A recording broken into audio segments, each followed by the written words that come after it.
сөйтіп самолетқа міндік бірінші рет. Бір жағынан қуанып тұрмын, бір жағынан жүрегім дүрсілдеп тұр.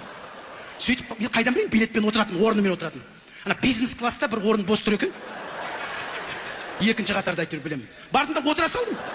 Жақсы жеген ғой самолет деген деп. Бұны ар жағында жаңа үш қатардан отыратын қайдан білейін. Сөйтіп отырып едім. Бір кезде мына бизнес класста отыратын адамдардың өзі бір түрі де басқаша болады екен негізі.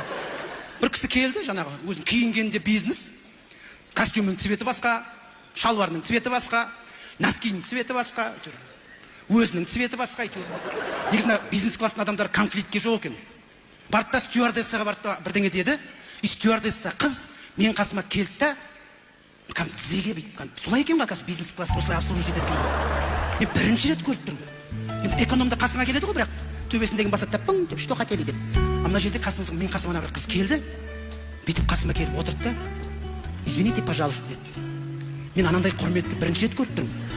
Маған ешкім пожалуйста деп сөйлеп көрмеген ғой жаңағы. Сөйтті маған бүйтеді. Извините, пожалуйста, у вас бизнес деді ғой. Мен сол жауап бергенді естісем бар ғой, әлі күлкім келеді ғой. Нет, тамада деппін ғой. Ал аман бол. Мен қайдан білейін, бизнесің бар ма деп айтып тұрған шығар деп. Нет, тамада деппін ғой. Қазір өзімізше біреуге күлем.